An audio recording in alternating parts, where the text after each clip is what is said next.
I set mine up where I don't even touch just because I feel like I can see. Yeah. Otherwise, I just. I guess I thought we already granted it. Yeah, I saw some paperwork. Jill gets it to me when she thinks I need it. But I guess not. Have you been moving this? Oh, Really?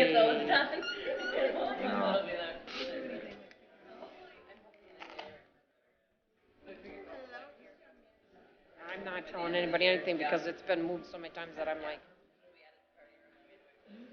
a lot of hype is being built, I'll tell This you is that. Eileen Madden. She's the alderman in our southeastern district. Yeah, This is from Aaron the Paul. outside it looks He's our new associate planner. So yeah. yeah, Yeah. getting his Nice to feet see wet ya. and seeing what we both are doing here because we'll be up here too soon enough, right? Or maybe hopefully not. So yeah. Hopefully he shows up tomorrow. Oh, you think you are? Wait till they start talking, right? Gonna show up tomorrow? He's his first plan commission meeting Oh. here. He says a pretty big one. Yeah, so they he may picked not- a good one. He might not come tomorrow. Yeah. I'm not clicking anything else because I don't want to mess something up. So. Well, no, it's running. Okay. It's nice to meet you. Welcome to our world. Thank you. Nice to meet you.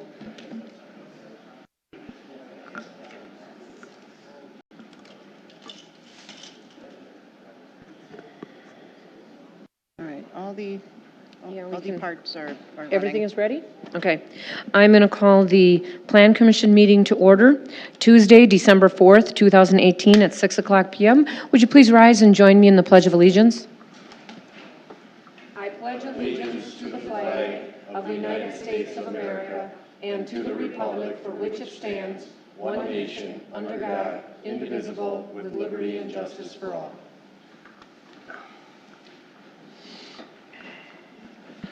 Roll call. Mayor Shivrati, Here. Commissioner Gray, Commissioner Graff, Here. Commissioner Pearden, Here. Commissioner Jocks. Here. Commissioner Buckmaster, Commissioner Bartlett, Planner Trezbachowski. Here. Okay, we have a quorum, yeah. Okay, statement of public notice. The agenda was posted and distributed to all news media requesting notification in accordance with the open meeting laws on November 30th, 2018. Thank you, Wendy. And approval of the minutes, November 8th, 2018. Move to approve. Second. Any discussion on those minutes? All those in favor? Aye. Aye. Opposed? They are approved. Consent business. Do you want me to read it? Yeah, I'm sorry. I'll go ahead and read that. Resolution PC 61-2018, approval of a two-lot certified survey map for the Dillett property located on Durham Drive. And Resolution PC 065-2018, approval of a four-lot certified survey map for the Heinrich property located on Heinrich Drive. Move to approve. I'll second. Thank you. Any discussion? All those in favor? Aye. Aye. Opposed? Consent agenda items are approved unanimously. New business for consideration, we have Resolution PC 60, 2018, approval of a building site and operation plan, a conditional use and two-lot survey map for Jiffy Lube located on Commerce Center Parkway.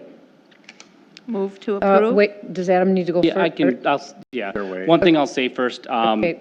So this, with the public hearing tonight, had publication via newspaper and to the neighbors in the area within a certain required distance.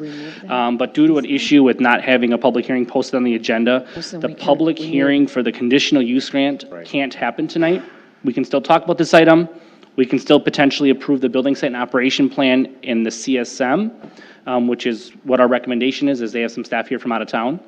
And the idea would be then that we'll repost the conditional use grant and the conditional use grant portion, which would be needed before they could obviously use the building, would come hopefully in a special meeting that we'll probably hold in early January. So the first thing we should do is probably, once this is brought to the floor, is right off the bat, or Jeff, do we bring it to the floor differently? We basically would amend the resolution to remove any approvals of the conditional use grant and put a be it further resolved in the resolution that before they can ever go for building permits, they need to make sure that conditional use grant has been issued. So bring it to the floor So first. we need a motion first Move to approve. and a second. I'll second. Okay, thank you. So now do you need a motion to change the actual agenda item? Yes. Okay, so we need an amendment to this resolution, or the, how do you want to say this? That it just doesn't reflect the conditional use grant. Or maybe, Adam, you want to... Remove any, we can make a motion to remove any references to the conditional use grant approval, and then add a be it further resolved that a conditional use grant is still needed before building permits could be issued. So moved. So seconded. Thank you. Okay, now, anything else you want to add? All right, yeah, thanks, Mayor. So the submittal was received for a Jiffy Lube for the building site and operation plan and now conditional use grant for a new auto service facility located just north of the Burger King along Commerce Center Parkway. As part of it too, like we said, there's a CSM, which is for a 2-lot land division, which would facilitate separating this lot from the parent parcel so that the remaining land would still be set aside for future development. The building proposed is about 4,100 square feet total. And it will include 4 service bays along with an office space, some waiting area, and a 14-stall parking lot. This use is allowable with Plan Commission approval, subject to the BSO and CUG, but just the BSO portion tonight. Very typical type business hours is what they're proposing here. They're proposing 8 to 6 Monday through Friday, 8 to 5 on Saturdays, and 10 to 4 on Sundays. The certified survey map, like I said, 2 lots, 1 for this use, 1 for future use. The CSM in general met the bulk requirements of the code. The only items we really noted at this point would be that they will need to establish cross-access easements and public utility extension easements, as there are public utility loops that go through this site, as well as cross-access between the Burger King, this site, and the future sites around it. When it comes to the architecture of the building, they're proposing a building that's clad mostly with a stone veneer, and then there are some ephes areas. Building contains bronze storefront windows, dark bronze overhead doors and trim.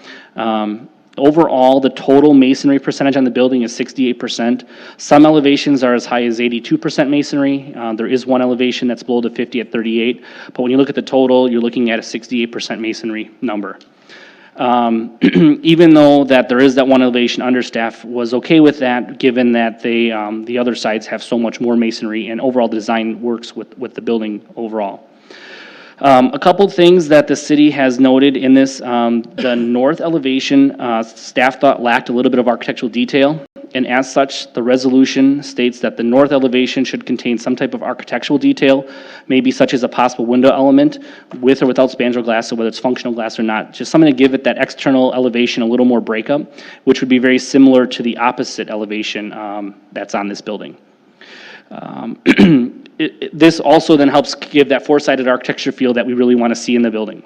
Another item that's noted in the resolution, as we've done on a lot of more recent buildings in the city, especially where the back of the parapet walls may be visible, is that the resolution states that the back of the parapet wall should include the same materials on the front of the walls. Since this will be visible from the top, we don't want the back just to be wrapped with like a roof membrane or something like that. So that's also stated in the resolution. There are some types of awning or accent features that are shown above some of the windows and doors, but specific details weren't really provided. So staff is suggesting that these awning features be replaced with a more horizontal style awning or sunshade to help convey a little more horizontal feel with these elements. And the horizontal type awning or sunshade should be followed through above all windows and all doors on all elevations to keep that four-sided architecture.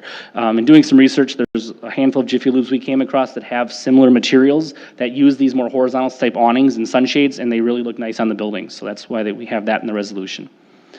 As far as parking, like I said, the parking meets the size requirements, the number of stalls, and the aisle width requirements that we require. They are showing a dumpster enclosure. The dumpster enclosure is proposed to be a concrete masonry unit block painted to match the building, but staff does have the resolution recommending that that be clad with the same materials as the building, so that the dumpster enclosure matches the building, which we typically prefer to see.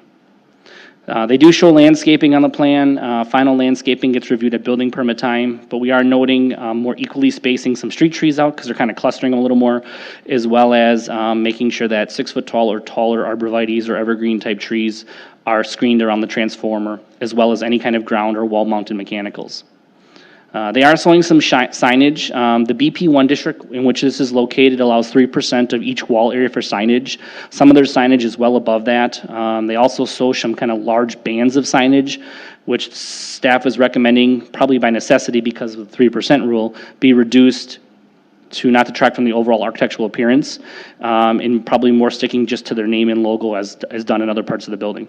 They do mention that they may want an electronic message board, but there was no proposals in the plan specifically showing it. That would be reviewed at the staff level. We have some notes about lighting. They gave some basic light specs, but that will be looked at more at building permit time, but everything they've showed us to this point appears to be compliant. And just a couple other things that were mentioned. Preliminary plans are showing that the exterior mechanicals for the building, instead of being mounted on the roof, may be mounted on the ground, which is not a problem. The key is as long as they do that, it has to be adequately and fully screened. So maybe an architectural wall or fencing or something might be needed, maybe landscaping, depending on how dense they can get it. Otherwise, staff is recommending approval subject to those conditions. And once again, this is for the BSO and the CSM, not the CUG. Thank you, Adam. Are there any questions?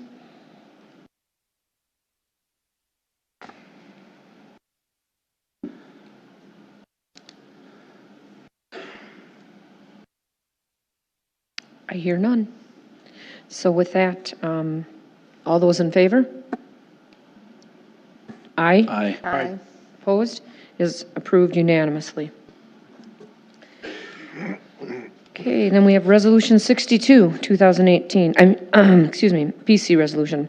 A recommendation to Common Council to rezone the former Muskego Elementary School property from I-1 to PD Plan Development for Commonwealth Companies located on Janesville Road.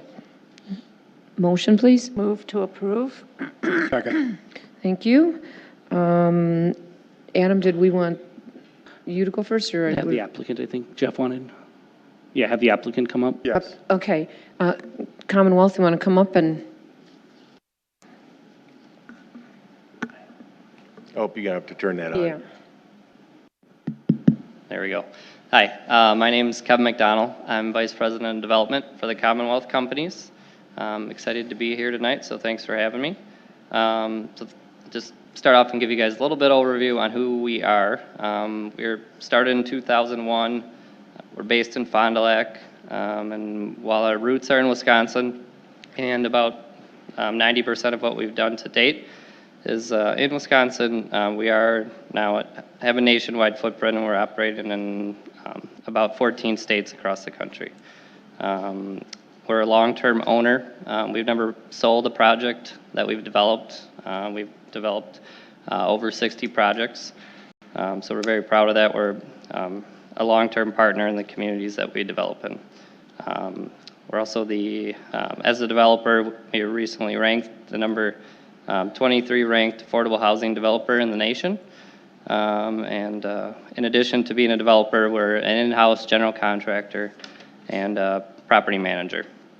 On the property management side, we manage a little over 5,000 units. And on the general contracting side, while we do have a few carpenters and painters on staff, we do hire local subs, which will mean a significant number of local construction jobs with our project.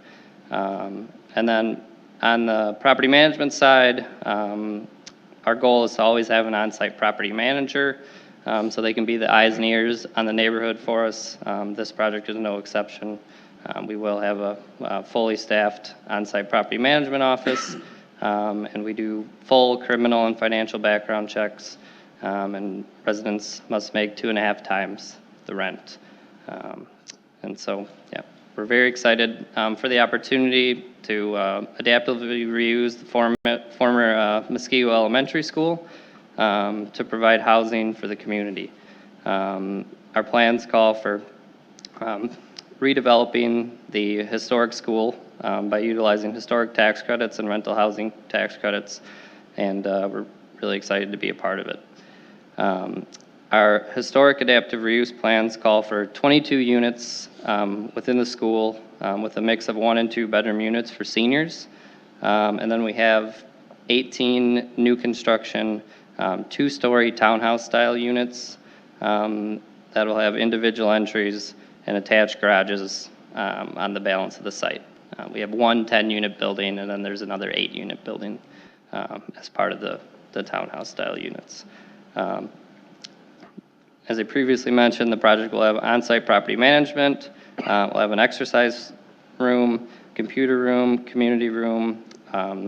Each resident will have individual storage units, and we're working on getting the historic approvals currently. So we're working closely with the State Historic Preservation Office, and they've given us a thumbs up that it looks historic.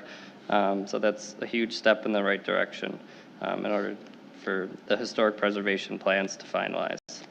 Our plans call for preserving the entire school building, and in the total project, 34 of the units will be reserved for residents making 60% or less than the county median income, which with 6 units at market rate. So as part of the affordable housing tax credits, we're applying to Wisconsin Housing and Economic Development Authority for those resources, and we've worked very closely with them over the years. So within the school, we're proposing to preserve the existing wood floors where they are. There's a little bit in the school. Most of the wood floors is no longer there. In some cases where the wood was, we'll put it back. The historic folks really keep a very close eye on that. We'll be preserving the interior and exterior architectural details and cleaning up, doing tuck pointing, and just repairing the brick where it needs repairing. We'll be utilizing the terrazzo floors and when possible, sometimes bringing back some of the historic details that no longer exist today.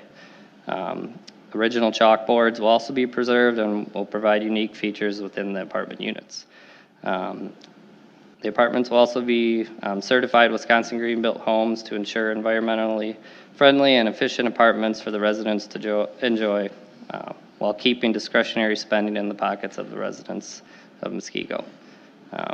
In total, the project will include 40 apartment units, and currently the plans call for 36 surface parking stalls and 58 garages. The conversion of the school of the apartments were designed to ensure it will blend nicely with the surrounding neighborhood while providing the high quality apartments that the community demands, but do not currently exist. We actually just got our market study back, and the demand is off the charts. The penetration rate and capture rates are 2%, which basically means out of the total pool that would qualify that don't have the available apartments, that two out of every 100 residents, we'd only have to capture 2 out of every 100 residents. So that's very high demand. Vacancy rates are very low. Our proposed financing includes rental housing tax credits from WIDA, historic tax credits from the National Park Service and the State Historic Preservation Office, state historic tax credits from WEDC, conventional bank financing, and home funds from the Home Consortium, of which Waukesha County is a member of. We're excited for the opportunity to provide top-notch housing for Muskego's families, workforce, and seniors to enjoy. Overall, our redevelopment plans will help support the surrounding businesses and spur economic development by adding a captivated audience to downtown while adding hundreds of local construction jobs. The project will also increase the city's tax base, which the project is obviously not on the tax rolls currently, while converting vacant building that is currently a drain on the community's resources. Additionally, the project will provide a high-quality apartment option that does not currently exist, satisfying the strong demand that I referenced a few minutes ago. The project will also ensure the property does not become a vacant historic building, and will also ensure that the property continues to be of value to the community for years to come. The project also provides a development that is consistent in nature with the surrounding neighborhood, with a density that is actually only slightly above the density of some of the homes that are adjacent to the property. In addition, the development is consistent with the Bay Breeze development, and we believe strongly that our project will be a significant improvement to the overall aesthetics of the neighborhood. Moreover, we've designed the townhouses to keep the residential feel of the neighborhood by orientating each of the townhouse units towards the street while keeping the garages adjacent to the garages of the surrounding homes. Additionally, if it is determined that the neighborhood would like the project to dedicate a play area as a public park, which is some of the comments we've heard from the neighbors, we'd work towards that and see if we can agree at some type of maintenance plan in order to dedicate the play area that we have proposed to the community and be a resource for the neighbors. So it's something we're open to working with the community and city on if that's what Plan Commission and or Common Council feels is appropriate. Additional benefits of our proposal will include a significant purchase price to the school district, which will go towards the education of the community, avoid hundreds of thousands of dollars in demolition and environmental abatement costs that would in the end be funded by the community's taxpayers if a reasonable use wasn't found, as the property has been listed for quite some time now. And then in addition, just the importance of providing high quality affordable housing for the community's seniors, families, and young professionals, while providing a consistent feel with the surrounding neighborhood, and actually should bring a reduction in traffic as compared to what the former school produced. Thank you very much. Thank you. Adam, did you want to jump in now? Or? Yeah, I'll kind of just highlight a few things. I think you covered most of the items. Specifically, this decision is for rezoning and rezoning only. It's not an architectural approval, it's not a site approval. So I'm going to focus on the submittal things relating to the rezoning. So right now the property is zoned I-1 Government and Institutional District because it was a school. And the only way to get that change is for someone to request a change. So they're requesting that planned development district based upon the RM1 zoning. RM1 zoning is a multifamily district that we do have throughout the city. It typically allows a unit for every 5,000 square feet of land, and it allows normally up to 16 units in one building. That's kind of what separates it from other multifamily districts in the community. The reason they're asking for the planned development is really only for one purpose. It's because the existing school that they want to convert into their 22 senior housing units, that's over 16, and since it's over 16, it's a waiver to zoning code. So that's exactly why planned developments are set up, is to have some flexibility based upon the proposal. Overall, though, the planned development has no impact on the 18 units that are on the rear portion of the site, as those meet the typical RM1 requirements. So they're proposing a total of 40 units here. When you look at the overall site size and using that 5,000 square feet of density requirement in the RM1, they could be allowed up to 48 units. And with the PD, in theory, they could ask for a 10% bonus upon that. They are not going to the 48, and they are not asking for a bonus. Otherwise, everything that they're showing, at least in the conceptual level, as far as site plan, and then they do some basic architecture, all do meet in concept all the different requirements of the RM1 district, which is the base for their planned development zoning. We had a public hearing for this on November 27th, and there were 8 people that spoke. The developer was one of the people that spoke, as well as 7 residents that had some concerns that they raised. So what we just did for the purpose of the supplement was a kind of a quick summary of the bulk of those items. For any more detail, please review the Common Council minutes, or feel free to view the Common Council audio or video on the website if you want to have verbatim comments. For the purpose of Plan Commission, we just try to do a summary to kind of answer some of the questions that came up. So one of the, I'll kind of go through some of these questions. One of them was, it's a single family neighborhood. That was one of the comments. So kind of our response was, within a block of the neighborhood, there are single-family homes, high-density condos, and commercial uses. So this area being along Janesville does show that there are a variety of uses. If you go, a few blocks one way or a few blocks another way, there are different uses in that area. Some comments stated it should stay as a playground or park. Since it's school district-owned land, they choose who they want to sell it to and for what price and for what use, within reason. And there are no plans specifically for a park per our park plan. The city just did a park plan in 2016 that's forecasting between 2017 and 2021. We cannot force a developer to do anything with the park or a playground, but as you heard, they did mention something could be a talking point as part of having some kind of playground space. As far as someone mentioned they didn't want big buildings or they were questioning how tall they would be, the existing school would remain at existing height and existing size. And the possible townhomes in the rear in concept are showing as being a typical two-story home with a pitched roof. So Bay Breeze as a comparison, 2 stories with a pitched roof. There might be some 2-story homes in this neighborhood, especially as you get closer to the lake with the pitched roof. This would look no differently. Someone I think made a comment about 4 stories. There are not 4 stories proposed here. In fact, the buildings will not be allowed to exceed our height of 30 feet to the midpoint of the heights gable, which is a typical zoning requirement. There were some questions about tax impact. The school doesn't currently pay taxes. The proposed use will pay taxes, as all other multifamily projects do in the city. So in theory, this should mean more tax dollars coming into the city. There was some questions about runoff issues. As part of the redevelopment of any site, but this one also, any new developments should actually be better handling stormwater and grading, as the site will have to deal with its own stormwater management on site. So as the plans would develop, engineering department would be looking at this to make sure that the drainage in the area is better or the same, but definitely no worse and hopefully better than it was previous.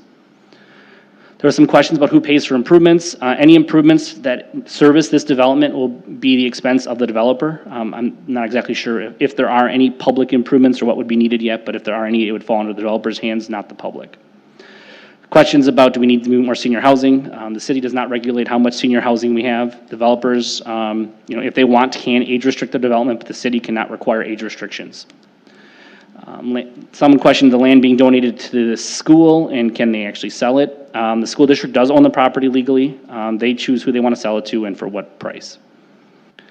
Some questions about traffic patterns. Basic layout, which is shown on the screen above you, does show 2 access points off of the road to the east, one more in the north part of the site and one part of the south part of the site. They will have to come back if this would go forward for a detailed site approval and architecture approval through the building site operation plan process, and that would be looked at more then. Questions about will they have to pay to use the lake or will they get free lake access? Per the mapping for the Muskego Lake District, it appears they will be charged as an off-lake property. That's what the preliminary map seems to show. So they would be paying off-lake dues just as anyone else in that area may. And as far as access to the lake, they have the same rights to access the lake as any member of the public does. There's 2 public lake access sites within a block or 2 of this property, and they would have access to those just as any member of the public would. There question about any paths through the property. The city does not typically require a public path through a private site. Someone questioned about being too many buildings for not enough people, and developer basically believes there is a market for their proposed development. Someone questioning that they're good preserving the school, but there was too much senior housing, and the school is being preserved, so that's being achieved, as well as the developers feels there is a market for that senior housing. In the downtown area, we need a sense of place, and there were some other comments relating to the comprehensive plan. In general, the comprehensive plan does definitely talk about varieties of housing and different sizes of housing and mixed densities of housing, especially if you look in the housing recommendation section of the housing section of the code. So I think the case can be made that this does follow that comprehensive plan. We would consider, someone talked about considering a limit of rentals in the city, and the city cannot limit or restrict the number of rentals versus owner-occupied units. No community can. There was some talk about taking lake. The city has taken lake rights away. We weren't really sure how to respond to that one. There was a comment about someone being okay with the school portion of the project. There was a comment that 3 townhomes would be too congested, but it does meet the density requirements of this requested zoning and land use. And the last comment was too many people in one block area, which the answer to that, I guess, would be it meets the density that they're proposing. We have much more dense projects in the city.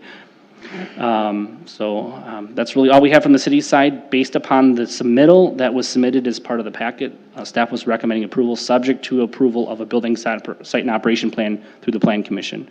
And this is just a recommendation to Common Council. Okay, and to follow up regarding density, we've also already approved, both Plan Commission and Council, a development for this exact parcel not so long ago for a higher density. So I Correct. just want to remind everybody of that. That is significant in the decision-making here. So, public, is anybody here that wishes to speak on this topic? If so, come up to the microphone and state your name and address. Mayor, do you want him to fill out one of the sheets we normally would, or do you Oh, just, yeah. it's up to you. Would you They're on the table if you need them. have a sheet to fill out? We have, I gotta fill out a sheet. yeah, we up- prefer that because we, If because, you're okay with Mayor, he can just talk, and we can just jot down the name. Okay. It's up to you. just state your name and address clearly so she can get it down. Adam Sherman, SCHEUERMAN. It's a tough one. W175S7479 Park Drive. Got it. All right. Just quickly, appreciate the developer throwing out the idea of a playground for the public. I really hope the city will consider that. Please work with them on this. It was a public space for 90 years or more. I don't see any reason, just because it's not in the park plan. You guys are amending other plans for this. You can amend a park plan. It wouldn't have to be a major development. It wouldn't be a major burden on the city. I think you could work with them. I think it would be a nice compromise. I think that's what this commission is for, is to look for compromises on that sort of thing. And as far as the comprehensive plan, it does state in several places a sense of place. I just want to state that for the record. It is in there for this part of the district, for this phase. So consider that. Maybe a playground is how you get that sense of place, but the public wants a place in this downtown. So appreciate your time. Thanks. Thank you. Is there anyone else?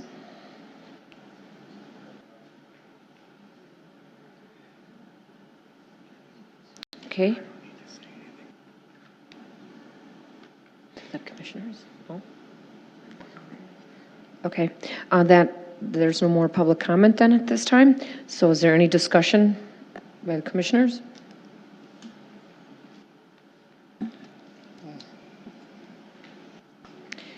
Okay, all those in favor? Aye. Aye. Opposed? Is approved unanimously as a recommendation.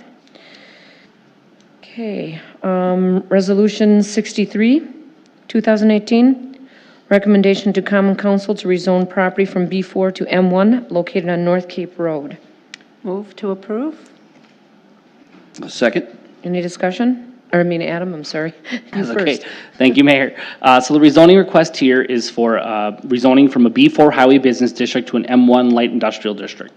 This is for a property located on North Cape Road for DJ and Sons LLC, for Doug and Julie Minen. This is basically to rezone a property that was recently divided, so the Plan Commission and Council recently approved a land division here, knowing there was this potential use coming forward. And this is kind of located in the southeastern part of the city on North Cape Road or Highway 45. This area right now, like I said, the comp plan calls also for business. So as part of the proposal, they're amending that also to be industrial. The M1 is our light industrial district. Originally, we thought the B4 zoning would probably be okay here, but the only reason we kicked it kind of into the M1 district was because there is a trucking component to this business, because they haul concrete forms for basements and such. So we wanted to make sure there was no question with the use relating to that. As far as the minimum sizes and minimum area go, everything's compliant with what's being proposed. This one, just because of meeting schedules, there'll actually be a public hearing for this held on December 11th. If any comments are brought up at that meeting that would be either negative or concerns that would arise, this would have to come back in front of the Plan Commission, probably at our February meeting. But assuming if there aren't any comments then this recommendation would stick. And as this is a rezoning as the last one, this is just a recommendation to council. And pending any comments from the public hearing, we're recommending approval. Thank you, Adam. Are there any comments or questions? Okay, all those in favor? Aye. Opposed? Is approved unanimously. Resolution PC 64, 2018, approval of a building site and operation plan amendment for the Parkland Town Center Clubhouse located on Lannon Drive. Move to approve? I need a second. Second. Thank you very much. Adam? Thank you, Mayor. So this site, as you all are probably aware, previously received approval from a buildings and operation plan for the overall Parkland Town Center development.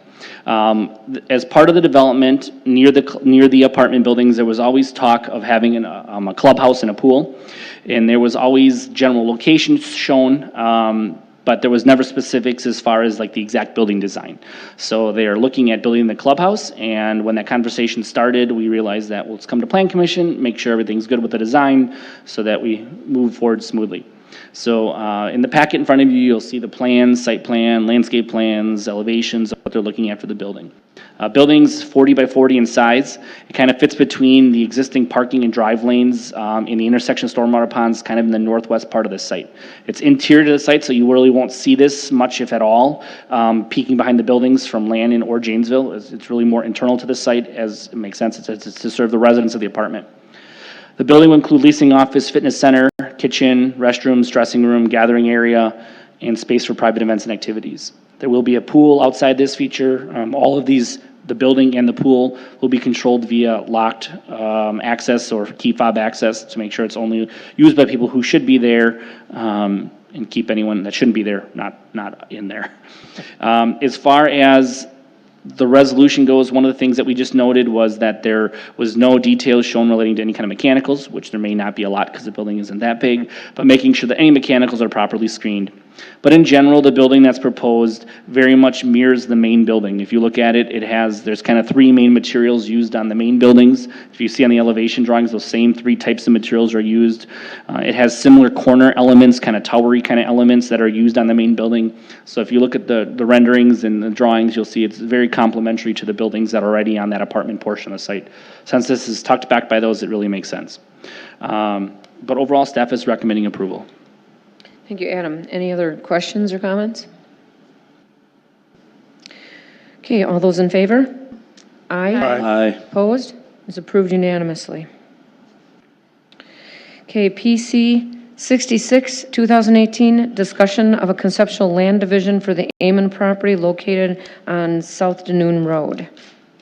Move to approve? Second. Thank you, Adam. Thank you, Mayor. Excuse me. So this is the conceptual land division, and as a reminder, for conceptual divisions, there is no resolution that gets approved. It's really a chance for the applicant to kind of just get some feedback or comments from the developer. So after I kind of explain what they're looking at, if the applicant wants to add anything, please feel free. If not, Plan Commission, if there's any kind of comments, good, bad, negative, neutral, whatever, that you want to pass to the applicants, please let them know that, as this kind of helps them decide where they go from here as far as with this project. But overall, they're proposing a 6-lot land division. Now, overall, you can't have 6 lots on one certified survey map, so it'd be broken into 2 certified survey maps, but that's definitely allowable. This land division is being proposed at the former home of the Amons Beach Club, which is kind of located on the southwest side of Lake Danoon.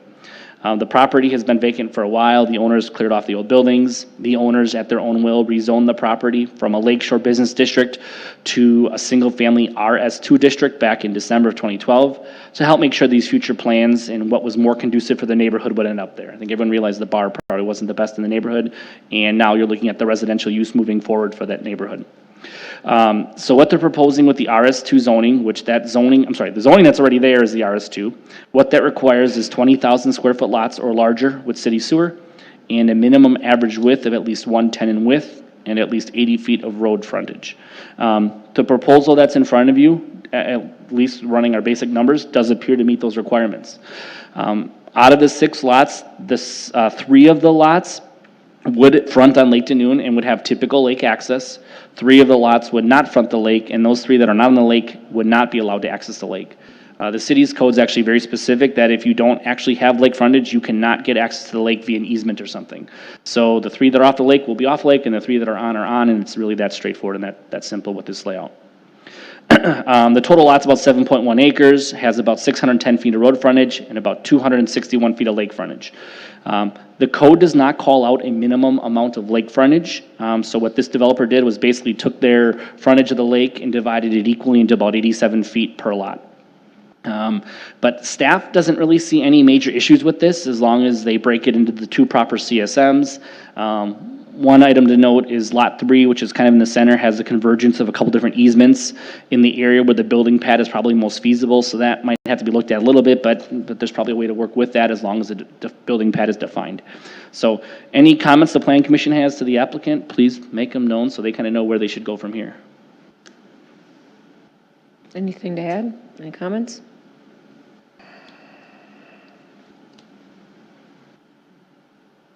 Something you may think is in the right direction, the wrong direction? That's kind of why we pay you, Adam. Yeah. All required setbacks can be met with, with the narrow lot lines? Yeah, even though these look kind of narrow, if you would they're look not. at this in the map of the area, these lots are actually wider than most of the other lots in the area already, and most of them are larger in overall size. So I think you could definitely say they're probably compatible to the neighborhood in that sense.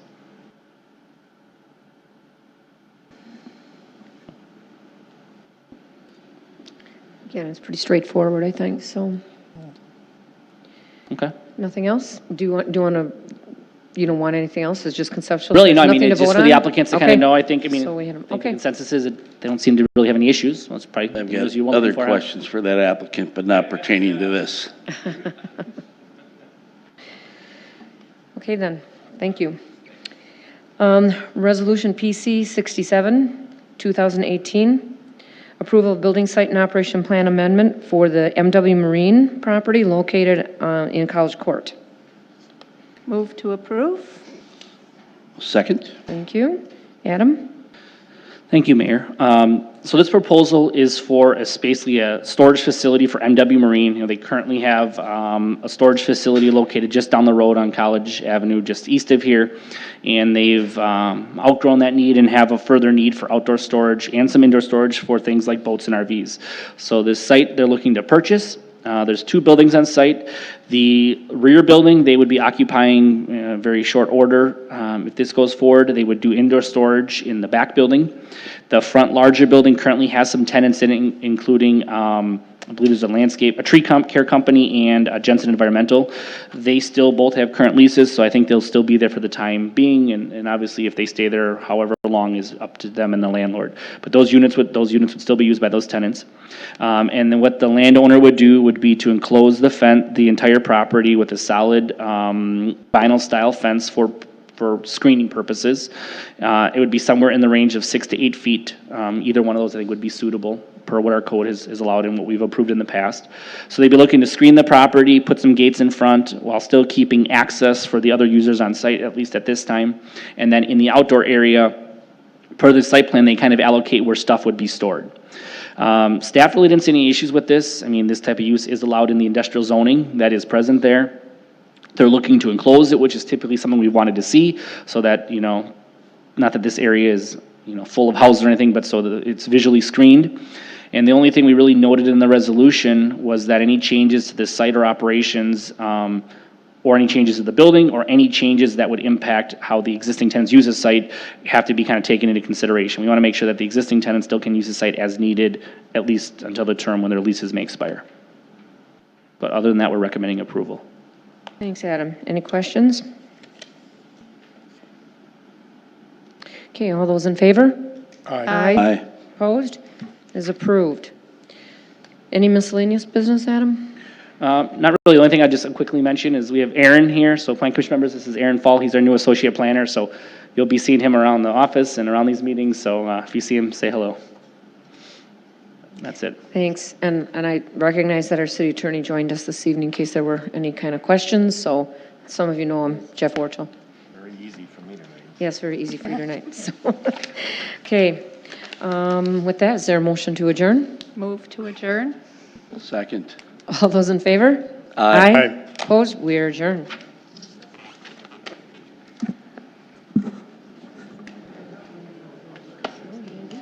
Well, that was pretty darn easy, if you ask me. Because I had it all already, but although maybe they'll do it on one, so it doesn't, not like I didn't prepare for nothing. It'll be Tuesday. Yeah. Can I ask you about, I know you seems to me it would be best if you just